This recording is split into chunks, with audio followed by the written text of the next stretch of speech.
549 €. 549 €, est-ce que c'est un bon prix pour un smartphone? C'est en tout cas le prix de ce smartphone. Du nouveau smartphone de Google, c'est le Pixel 9a. Il y a quelques mois en arrière, je vous présentais les Pixel 9 et Pixel 9 Pro au mois d'août, me semble-t-il. Et là, on a leur petit frère qui vient d'arriver. Ça fait quelques années que Google sort ses déclinaisons des Pixel 9, Pixel 8, Pixel 6, oui. Et on avait les modèles A qui sont arrivés. Et bien justement, cette année, Google ne déroge pas à la règle en sortant un Pixel 9a, Pixel 9a à 549 €. Quel budget vous voulez mettre dans un smartphone? J'imagine qu'on veut tous mettre un budget qui nous paraît être raisonnable, même si 549 €, ça reste beaucoup d'argent, mais est-ce qu'on veut mettre 1000 € dans un smartphone? Est-ce qu'on veut mettre 300 €? Déjà, qu'est-ce qu'on peut mettre? C'est normal, on vit tous avec notre budget, mais est-ce que 549 €, qui est un prix médian sur le marché, est-ce que c'est le vrai bon prix d'un smartphone? Je vais donc vous dire aujourd'hui qu'est-ce qu'à 549 € vous avez avec le Pixel 9a et vous n'allez pas être déçus.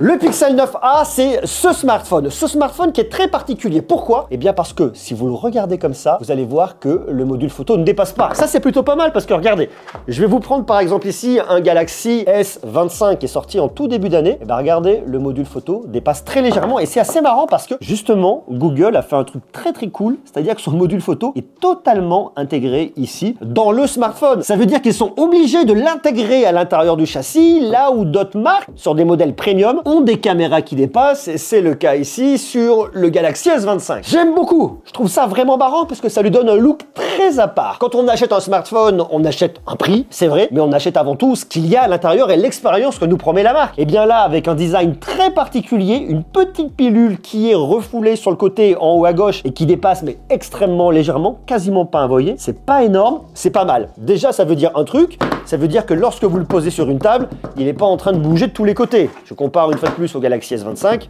Le Galaxy S25 bougera un peu plus. Lui ne bouge pas du tout. C'est marrant, c'est un avantage. Peut-être que certains d'entre vous, et dites-le moi en commentaire, préféreront un module photo qui dépasse, là où d'autres se diront c'est bien, c'est intégré, ça ne dépasse pas. Est-ce que vous préférez un module photo qui dépasse, un module photo qui ne dépasse pas? Dites-le moi dans les commentaires.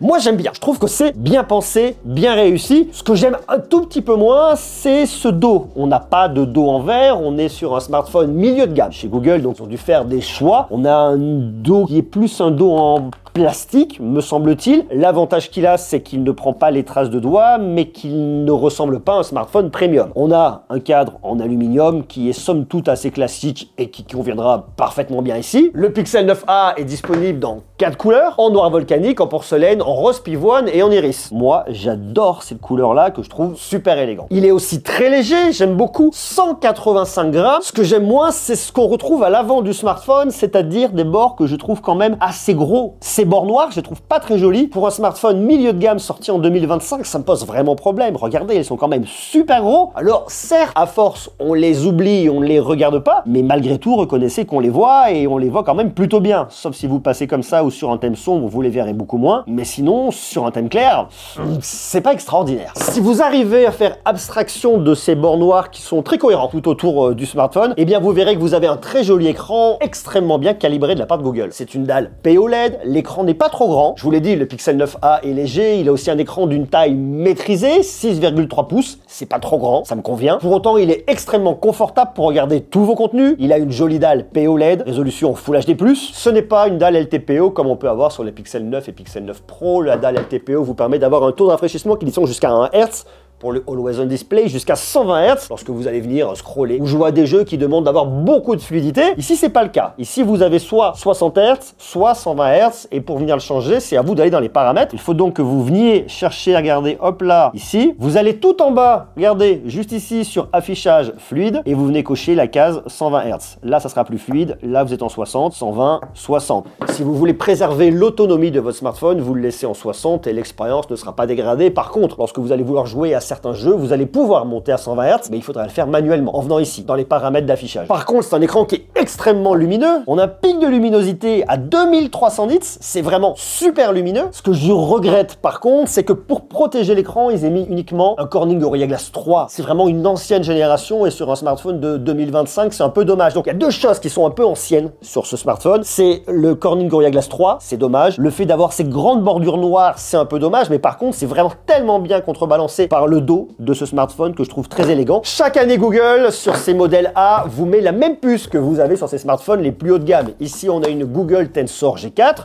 qui est la même qu'on retrouve dans le Pixel 9 et dans le Pixel 9 Pro. Autant dire qu'ici, vous avez vraiment toute la performance que Google veut que vous ayez. Vous n'êtes donc pas limité, ça c'est super bien. Par contre, vous n'avez pas 12 Go de RAM ou 16 Go de RAM comme sur les modèles les plus haut de gamme. Il faudra vous contenter de 8 Go de RAM. Mais sur un smartphone à 549 €, ça me paraît pas surprenant. Vous avez par contre soit 128 Go de stockage, soit 256. Par contre, vous avez toujours la puce Titan M2 qui est le coprocesseur de sécurité qui travaille avec la Tensor G4 pour vous assurer une sécurité maximale. Mais là où Google a été bon cette année, c'est sur la batterie. La batterie est plus grosse que celle qu'on retrouve dans les Pixel 9 et Pixel 9 Pro, alors que vous avez des batteries de 4700 mAh dans les smartphones les plus haut de gamme. Là, vous avez une batterie de 5100 mAh. Batterie plus grosse qui vous permettra d'avoir une meilleure autonomie. Google nous annonce jusqu'à 30 heures d'autonomie versus 24 heures sur les Pixel 9 et Pixel 9 Pro. En réalité, vous tenez une bonne journée sans aucun problème, qui est déjà une bonne nouvelle. Par contre, ce qui bloque un peu, c'est que vous n'avez pas de recharge rapide. Vous avez par contre de la recharge sans fil, ce qui est plutôt une bonne nouvelle, mais à la différence du Pixel 9 et Pixel 9 Pro, vous n'avez pas de charge inversée, ce qui, pour moi ici, ne pose absolument pas problème. Et puis, il y a un truc qui est vraiment intéressant à savoir, regardez, on vient juste là, vous retournez dans les paramètres, vous allez dans les paramètres de batterie, qu'on vient rechercher, hop, juste là, et là, vous avez, on met le pourcentage de batterie que j'avais pas activé juste en haut ici, et là, vous avez l'économiseur de batterie qui permet d'économiser déjà quand même pas mal, et vous avez l'ultra économiseur de batterie, regardez, je peux venir l'actionner là, et si je viens dans les paramètres, je vois que je n'ai accès qu'à quelques applications, et là, par contre, je vais aller extrêmement loin au niveau de l'autonomie, mais vraiment super loin. Mais si vous voyez que vous n'avez plus que quelques pourcentages de batterie, vous activez ce mode-là, et vous êtes reparti pour de longues heures, c'est extrêmement rassurant. Que seraient les Google Pixel si on ne parlait pas de la photo? C'est l'un des très gros points forts de ces smartphones. Pourquoi? Puisque Google a été l'une des premières marques à proposer de la photographie computationnelle, c'est-à-dire de la photographie avec de l'IA qui permet de vraiment embellir vos photos. Et bien là, avec le Pixel 9a, Google propose une solution vraiment intéressante. On n'a que deux objectifs à l'arrière, deux et pas plus. On retrouve un grand angle de 48 mégapixels et un ultra grand angle de 13 mégapixels. Sans oublier une caméra de selfie à l'avant qui est là, vous voyez, de 13 mégapixels. On peut aller jusqu'à un zoom numérique x8, c'est pas extraordinaire, mais c'est suffisant. Et on regarde le résultat dans quelques instants. On a plein de fonctionnalités super cool que Google a lancées avec les Pixel 9, notamment la fonction m'ajouter, qui permet d'ajouter une personne sur la photo. On a toujours l'exposition longue, bien évidemment le mode portrait, la photo de nuit, ainsi que le panorama.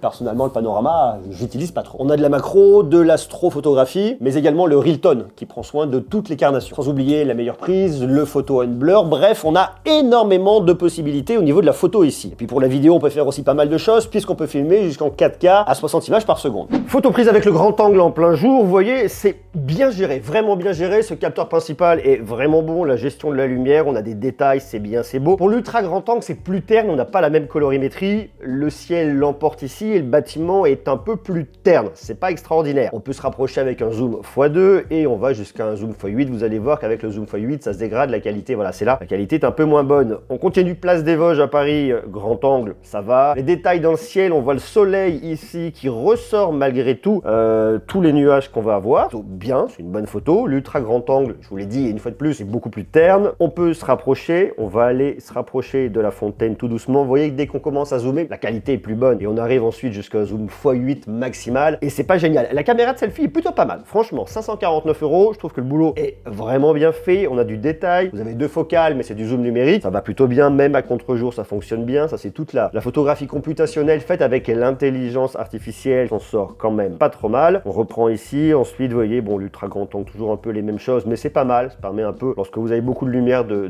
déboucher un peu. Là, ça va. L'ultra grand angle moins précis, plus difficile. Bon, ça me paraît normal. Ici, regardez, on va venir chercher l'horloge jusqu'au x8. Franchement, on voit pas trop mal. C'est quand même pas mal. Là, on va aller chercher la statue. On perd forcément qualité, ça lisse. Malgré tout, je trouve que les couleurs sont bien préservées. C'est plutôt cool. Aussi ici, sur cet arbre, même sur l'ultra grand angle, c'est pas mal. Et après, on peut venir se rapprocher. Et vous voyez que lorsqu'on zoome en x8, c'est pas bon, quoi. Mais dans l'ensemble, c'est quand même un smartphone qui est très polyvalent, qui vous permet de faire pas mal de choses. Sur votre capteur principal, c'est très bien. Alors attention, l'ultra grand angle est vraiment super large. Et des fois, vous avez des petits bouts de doigts qui traînent comme moi, là, j'ai laissé ici. Faites attention avec vos doigts lorsque vous tenez votre téléphone dans la main, mais sinon, dans l'ensemble, c'est vraiment bien. C'est un bon smartphone, assez polyvalent. J'ai beaucoup aimé faire des photos avec. Regardez là, le détail qu'on a au niveau du cadenas, sur le côté, il y a de la matière. Ça, c'est vraiment bien. J'aime beaucoup, vraiment. J'ai beaucoup aimé ce smartphone. Ça permet d'avoir de belles ambiances. N'allez pas trop zoomer dedans. N'allez pas trop chercher du détail en vous rapprochant parce que ça va pas être bon. Restez sur votre capteur principal. Si vous avez besoin de temps en temps, utilisez l'ultra grand angle. Zoomez très légèrement x2, mais pas plus. Et là, vous aurez un truc qui est vraiment bien. Et vous aurez un bon smartphone de jour, mais également de nuit, parce que de nuit, il s'en sort quand même pas mal. Regardez là, le ciel. Je cherche vraiment à vous faire ressortir le bleu qui reste encore un peu dans le ciel. L'ultra grand angle la nuit, on oublie. Les zooms la nuit, on oublie complètement. Mais tout ce qui est capteur principal la nuit, c'est quand même pas mal du tout. Regardez là, hop, on se met là. Je trouve qu'il y a une très jolie ambiance. Les lumières sont bien gérées. Il a un peu de mal au niveau des éclairages, mais on est sur un smartphone milieu de gamme, c'est pas surprenant. Très bonne gestion des lumières. L'ultra grand angle, on oublie et on se rapproche pas. Et dans l'ensemble, il fait vraiment de très jolies photos. Comme on est sur un smartphone de Google, on retrouve Android 15 à l'intérieur. Ce qui est vraiment super intéressant sur les Google Pixel, c'est que Google vous envoie des mises à jour régulières, ce qui s'appelle les drop features. C'est-à-dire tous les 3 mois, me semble-t-il, c'est tous les 3 mois, 2 ou 3 mois. Je crois que c'est 3 mois. Il vous envoie plein de mises à jour avec plein de nouvelles fonctionnalités. Ça veut dire que votre smartphone devient plus intelligent et plus capable au fur et à mesure du temps. Donc vous bénéficierez de plein de fonctionnalités super intéressantes. C'est donc un smartphone évolutif, ça c'est déjà bien. En plus de ça, vous avez quand même 7 ans de montée d'OS. Il commence avec Android 15 et je vous laisse compter, on arrive jusqu'à un Android 22, ce qui est quand même relativement énorme. Et en plus de ça, vous avez 7 ans de mise à jour de sécurité. Ça veut dire que pendant 7 ans, quoi qu'il se passe, vous êtes tranquille. Il se peut que vous décidiez de changer votre smartphone avant les 7 ans. On peut se demander si le processeur sera toujours suffisamment puissant et performant dans 7 ans. En tout cas, en 2025 et encore pendant quelques bonnes années, vous êtes tranquille avec un Pixel 9a. En plus de ça, comme on parle de Google, on parle de Gemini, on a l'intelligence artificielle de Google. Vous laissez votre doigt appuyé sur le bouton pour l'allumer, pour l'éteindre. Vous avez Gemini qui apparaît ici. On a également Gemini Live à qui on peut parler. On peut également partager son écran avec Gemini Live. Donc là, il est en train de regarder tout mon écran. Donc je peux partager quelque chose sur mon écran. Tu connais ce youtubeur? Oui, c'est Monsieur GRR. Il fait des tests de produits high-tech. Tu as des questions sur une de ses vidéos? Je voudrais surtout que tu l'appelles pas Monsieur GRR, je voudrais que tu l'appelles Monsieur Greux. Est-ce que tu peux l'appeler Monsieur Greux? D'accord, je comprends. Donc Monsieur GRR, ou plutôt Monsieur Greux, fait des tests de produits high-tech. Tu as des questions sur une de ses vidéos ou un produit qu'il a présenté? Non, je te remercie. Donc vous voyez, c'est super intéressant parce que hop, je peux couper ici, il voit mon écran, il va pouvoir tout analyser et on peut aller encore plus loin. Regardez, hop, je laisse appuyer là, je vais sur Gemini Live et je peux activer la caméra. Donc là, je vais lui montrer le smartphone. Quel est ce produit? Je vois un Google Pixel 7a. Tu as des questions à son sujet? C'est pas le 7A. Ah pardon, c'est un Google Pixel 7. Tu l'as depuis longtemps? Toujours pas. Je suis vraiment confus. Il s'agit d'un Google Pixel 7a. Non, regarde, je vais t'aider un petit peu, je le retourne comme ça. Comment s'appelle ce modèle? Ah, je vois, c'est un Google Pixel 9. Tu as des questions sur ce modèle? C'est un Google Pixel 9a. C'est exact, c'est le Google Pixel 9a.